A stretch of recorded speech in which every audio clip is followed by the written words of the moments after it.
नमस्कार, आप देख रहे हैं मृदुभाषी न्यूज पर वार्डों की ग्राउंड रिपोर्ट। आज हम देखेंगे वार्ड नंबर 78 की ग्राउंड रिपोर्ट। क्या कहना है जनता का, क्या है जनता की समस्याएं और क्या है पार्षद का रिपोर्ट कार्ड। तो आइए चलते हैं वार्ड नंबर 78 में।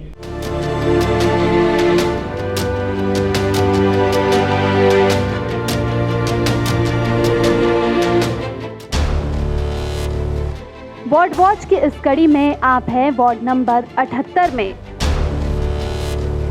वार्ड नंबर 78 के पार्षद हैं सावित्री ओम प्रकाश आर्य। विपक्षी नेता है आशीष पटवारी। वार्ड नंबर 78 में है मूलभूत सुविधाओं का अभाव, जैसे सड़क, बिजली और पानी। वार्ड के लोगों तक क्यों नहीं पहुंच पाई शासन की महत्वपूर्ण योजनाएं? क्षेत्र के गरीब लोगों को क्यों नहीं मिल पाया रहने के लिए घर? क्यों लोग अभी भी वंचित हैं शौचालय जैसी मूलभूत सुविधाओं से? आपको बता दें कि वार्ड नंबर 78 की प्रमुख कॉलोनियां हैं चोइथराम, अमितेश नगर, फलबाग क्षेत्र, केसरबाग रोड, सारनाथ कॉलोनी एवं बिजलपुर। आज हम देखेंगे वार्ड नंबर 78 की ग्राउंड रिपोर्ट क्या है, जनता की समस्याएं और क्या है पार्षद का रिपोर्ट कार्ड। तो आइए चलते हैं वार्ड नंबर 78 में। आपको बता दें कि मृदुभाषी की टीम जब वार्ड नंबर 78 में पहुंची तो जनता ने पार्षद के खिलाफ काफी नाराजगी जाहिर की। वार्ड नंबर 78 के बीजलपुर की महिलाओं ने बताया कि यहाँ सबसे बड़ी समस्या पानी की है। न ही हमारे पास शौचालय जैसी मूलभूत सुविधा है और न ही हमें प्रधानमंत्री आवास योजना के तहत घर आवंटित हुए हैं और हम कच्चे मकानों में रहने के लिए मजबूर हैं। साथ ही स्थानीय लोगों ने बढ़े हुए बिजली के बिलों को लेकर भी प्रशासन पर आरोप लगाया। हमारे ने सरकारी योजना या जो कुटी मिली रही है ये कि हमारे बहुत सख्त जरूरत है। क्यों है कि हमारे यहाँ पहली बात तो रहने की जगह नहीं, सांकड़ों पड़ी रही है और चंचानी घर में राख आया जो गांव में गांव कुटी मिली रही है। कोई के लाख, कोई के 2 लाख, 3.5 लाख, 2.5 लाख तक मिली रही है। पर यहाँ पार्षद के हम कहने के जावा यह बात कि भैया हमके देवाड़ो नहीं कुटी योजना, तो बोले यहाँ तो नगर निगम में, बोले तुमको नहीं मिले, जाओ, बोले माथा काय को खाओ तुम। हाँ सर, ये सब तार वन लटक रहे सब, क्या परेशानी नहीं, हमको बिजली का बिल बहुत देते हैं, क्या कर सकते हैं हम, ये बताओ है? हम लॉकडाउन पहले माफ़ कर देता, 200 कर देता और अब वापस 1000 2-2000 वापस चालू कर दिया। बिजली के बढ़े हुए बिलों की एक और समस्या यहाँ पर निकल के आई है। जिस प्रकार से मुख्यमंत्री ने लगातार कहा है कि बिजली के बिल जो है वो गरीबों के माफ़ किए जाएंगे, उसके अलावा जो है वो छोटे परिवारों को, निचले परिवारों को 50 से 100 रुपये मात्र जो है वो बिल दिए जाएंगे।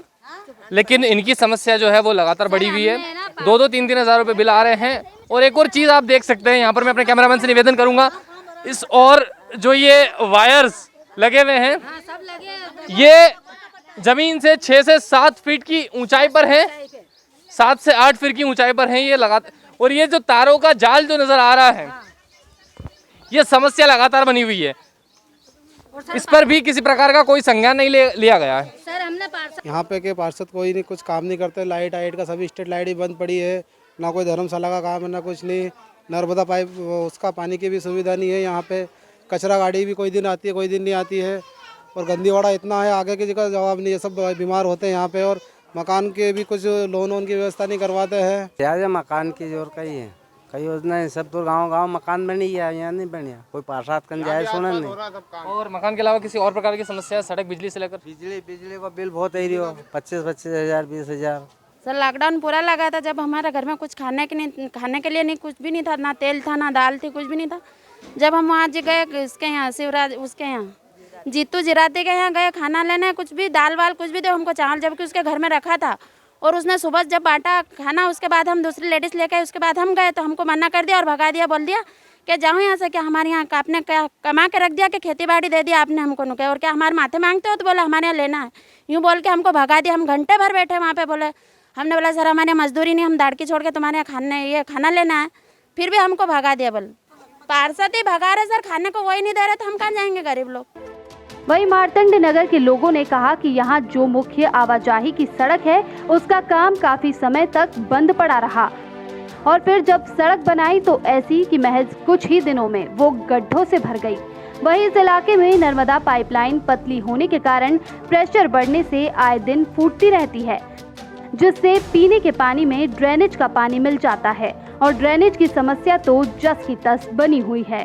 बहुत सारी समस्याएं हैं, जैसे लाइट के तो ठीक है, जहाँ तक ये तो विद्युत मंडल का है, अगर ड्रेनेज का हुआ, रोड का हुआ, करीबन 2 साल से इस क्षेत्र में ये काम चल रहा है कि पहले रोड को बना दी, फिर उसके 15 दिन बाद तुरंत खुदाई कर दी नई बना के, फिर 6 महीने तक वो ऐसी ही रखी रही। को लोग कहीं से इधर से कहीं उधर से पैदल बेचारे जैसे तैसे वाहन कहीं वहाँ रख रहे, कहीं वहाँ रख रहे, जा रहे, जैसे तैसे करके घर पहुँच रहा था आदमी। उसके बाद में फिर रोड बनाई तो रोड को इतनी बेकार तरीके से बनाई कि सिर्फ गड्ढे के जो भरी मतलब गड्ढा भरना रहता बस वो भर के चले गए। नल की जो लाइन है, नर्मदा लाइन, उसकी बहुत बड़ी समस्या है वहाँ। यहाँ क्या छोटी सी लाइन, छोटा सा पाइप डला हुआ है, 8 इंची या 15 इंची जो भी होता है, छोटा सा पाइप डला हुआ है। आगे रहवासी बहुत ज़्यादा हो गए, प्रेशर के कारण रोज़ तीसरे दिन फुटती है। वो वहाँ देखिए गड्ढा, ये चैम्बर जो है इसमें गंदा पानी मिलता है, आप घुमा भी सकते हो भले कैमरा। ये चैम्बर है, ये सामने पीला बोर्ड रखा हुआ है सामने, वो कल ही काम चला उसका वहाँ पे, और यहाँ अक्सर 2-4 दिन में ही फूटता रहता है। यहाँ पर कॉलोनी में विकास नाम की कोई चीज़ नहीं है। दूसरी बात, रोड बना है, पानी की बड़ी निकासी नहीं है। कई बार नेता लोगों से कहा कि जो पानी निकलता है चैम्बर में डाल दो, पानी नहीं मिलता, रोड पे 12 महीना पानी रहता है। दूसरी बात, पेंशन वृद्धा नहीं मिलती यहाँ लोगों को। यहाँ पर क्या नेता लोग आते हैं, जो खास कार्यकर्ता उनसे बात करके चले जाते हैं, जनता से मिलते नहीं हैं। ये क्या समस्या है, कहते हैं भैया करवा दे, हाँ करवा देंगे, नहीं चले जाते हैं, आश्वासन देते हैं, काम होता नहीं कॉलोनी में। डेवलप हो रही है कॉलोनी, होती है तो कोई न कोई रोक देता है। जब मधुभाषी की टीम वार्ड नंबर 78 की ही इंद्रजीत नगर और तेजपुर गड़बड़ी में पार्षद द्वारा कराए गए विकास कार्यों का जायजा लेने के लिए पहुंची, तो वहां के रहवासियों ने बताया कि उनकी समस्याएं हैं कि स्थानीय जनप्रतिनिधि सिर्फ चुनावी समय पर ही क्षेत्र की जनता की समस्या जानने आते हैं और अभी भी वे कच्चे मकानों में रहने के लिए मजबूर है। प्रशासन द्वारा पक्का मकान बना के नहीं दिया जाता, घर बनाने के नाम पर दूसरे स्थान पर शिफ्ट करने की बात कही जाती है। साथ ही पूरे मोहल्ले में पानी की समस्याएं बनी हुई हैं। हमारी समस्या ये है कि जब भी चुनाव आते हैं तो मतलब वोट मांगने जब आते हैं ना, तो उस टाइम पे एक समस्या खड़ी हो जाती है हमारे। सबसे पहली समस्या तो ये खड़ी होती है कि लोग बाग हमको टूटने की धमकी देते हैं। मकान, जैसे मकान मत बनाओ, कोई बनाता भी रहता ना तो बोलेंगे मकान मत बनाओ, ये टूट जाएगा। और चुनाव जैसे ही ख़त्म होते तो इसका सिलसिला ही ख़त्म हो जाता। हम ये चाहते सर कि अगर आपके माध्यम से हमको सिर्फ ये मिल जाए कि एक परमिशन मिल जाए कि मकान आपके बना लो। तो आप बता सकते हैं मकान टूटने की धमकी क्यों दी जाती है? ये चुनाव के चक्कर में दी जाती है। बाकी जैसे आइडिया वाले हैं, जो नेतागिरी है, इसमें तो हमको समझ नहीं आती और इनके खिलाफ बोलना भी ठीक नहीं समझते हम। तो कारण क्या बताते हैं वो मकान तोड़ने का? वो दूसरी जगह शिफ्ट करेंगे, सिर्फ यही कारण बताते हैं। अच्छा, दूसरी जगह शिफ्ट करने के बहाने आपको वो बताते हैं कि मकान जो है वो टूट जाएंगे? हाँ, ये टूट जाएंगे। और हमारी सिर्फ सबसे बड़ी समस्या ये है कि हमको जैसे अभी रह रहे हैं हम, तो हमको ऐसे रहने का शौक नहीं है। मगर चक्कर है कि सरकार हमको कम से कम ये, हम 1984 में मऊना के पे रहते थे, बालदा कॉलोनी के पास था मुर्गी केंद्र करके, तो वहाँ पे रहते थे। तो वहाँ पे कलेक्टर जोगी ने हमको यहाँ पे शिफ्ट किया, शिफ्ट करके हमको लोन भी दिया था उसमें 500 600 रुपये। तो हमने कबीलों के जो मकान आते थे पुराने, तो वो मकान भी बनाए थे। और बनाने के बाद में फिर हमने जब भी बनाने की कोशिश करी पक्का अच्छे मकान। निगम ने जो मतलब ये काम कराना नाले का, तो ये बस्ती के जो हमारे बाहर जो बड़ी कॉलोनी है, उस कॉलोनी का नाला तो बिल्कुल पैक कर दिया ताकि गंदगी नहीं दिखे। और हमारी जो बस्ती है, जो हमारी बस्ती में ये नाला पूरा खुला पड़ा हुआ है, जिससे क्या मच्छर होते हैं, गंदगी होती है और ये बीमार पड़ते हैं लोग। तो ये मतलब हम चाहते हैं कि मतलब कि जैसा मतलब ये हमेशा हमारे साथ मतलब जैसे गरीब बस्ती के लिए ये दोगलापन हमेशा होता ही रहता है। अभी बच्चे बीमार पड़ते हैं, तो ये खुला रहेगा तो बीमार पड़ेंगे, मच्छर काटेंगे। इसलिए मतलब हम चाहते हैं कि ये भी मतलब पूरा पैक हो जाए। वहीं सारनाथ कॉलोनी के महिलाओं ने बताया कि उनकी कॉलोनी में MIG और HIG में सफाई का कार्य किया जाता है, लेकिन LIG को लावारिसों की तरह छोड़ दिया जाता है। LIG परिसर में अक्सर गंदगी की समस्या बनी रहती है। बारिश के दिनों में घर की किचन तक पानी भर जाता है। साथ ही नगर निगम में कई बार इसकी शिकायत की गई, लेकिन अभी तक कोई समाधान नहीं हो पाया है।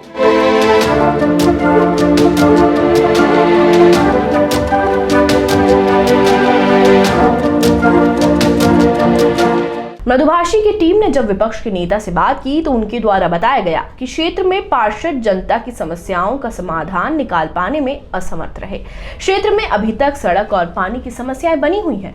नर्मदा लाइन के कार्य भी अभी तक अधूरा पड़ा हुआ है। वार्ड के मुख्य मार्ग की हालत भी खस्ता हो चुकी है।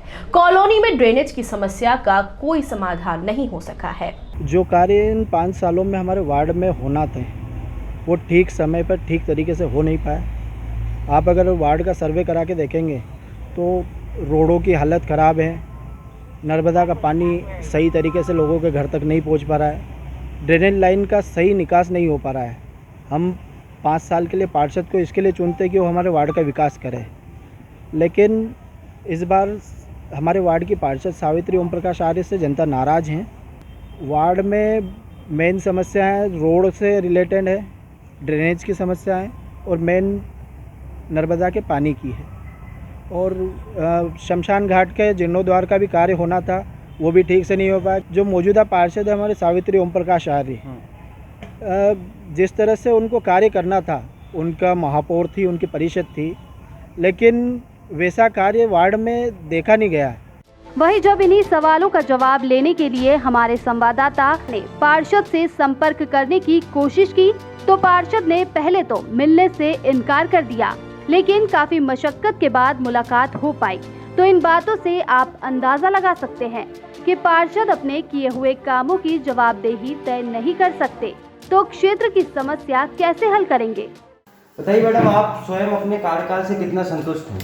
बहुत संतुष्ट हूँ और अच्छी हूँ और मैंने बहुत काम भी बहुत किए हैं और मतलब कि सबकी सेवा भी बहुत करी है मैंने। क्षेत्र में पूरा क्षेत्र की सेवा करी है। क्षेत्र में ऐसे कौन से काम है जिनको आपने प्राथमिकता से उठाया? बिजली है, रोड है, सड़क है, पानी। आपने ज्यादा काम किस पर किया? ज्यादा काम मतलब रोड पे भी किया और नर्मदा लाइन पे भी किया और मतलब बिजली पे भी किया और सारा काम पर वो थोड़ी लापरवाही उससे हुई है कि अभी वो पूरी तरह लाइन हुई नहीं सकी हमारी। आपके कार्यकाल के दौरान दोनों ही दल की सरकारें रही, दोनों सरकारों के साथ आपका काम करने का कैसा तजुर्बा रहा? काम करने का तो पूरा अच्छा रहा तजुर्बा, पर वो पूरा काम होता है वो नगर निगम के थ्रू होता है। तो अपनी जो परिषद थी नगर निगम की बहुत अच्छी थी, काम भी बहुत सारे हुए। बाकी जो कुछ काम नर्मदा जल लाइन के हैं वो कोरोना के कारण अटक चुके हैं, वो मंजूर है सारे काम, बाकी मजदूर व्हीकल भी सब चले गए थे, इस कारण वो काम रुके पड़े हैं, बहुत जल्दी शुरू हो जाएंगे। आपके क्षेत्र में जैसे कुछ स्थानों पर सड़क की समस्या देखी गई, ड्रेनेज की समस्या है, तो ऐसा क्या कारण है कि बारिशों में लोगों के घर में पानी भर जाता है और उस पर कार्य नहीं हो सका? कुछ निचली बस्तियां जो नदी के किनारे बसे वहाँ तो ये समस्या रहेगी क्योंकि उनका घर बहुत ही नजदीक होता है। बाकी जो ड्रेनेज और पानी की और रोड की वो तो मंजूर है, लगभग स्वीकृत है सारी।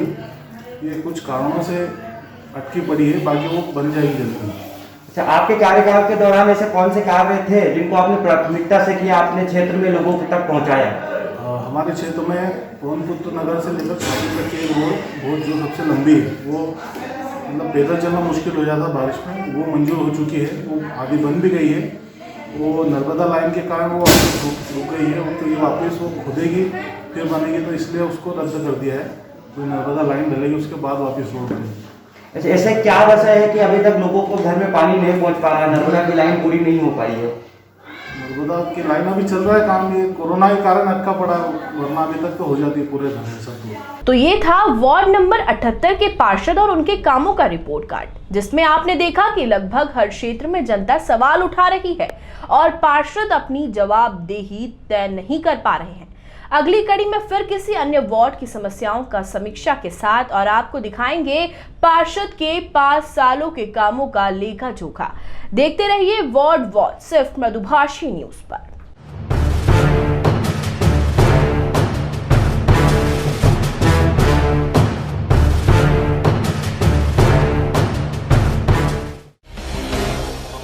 ताज़ा खबरों के लिए हमारे चैनल को सब्सक्राइब कीजिए, लाइक कीजिए और शेयर कीजिए।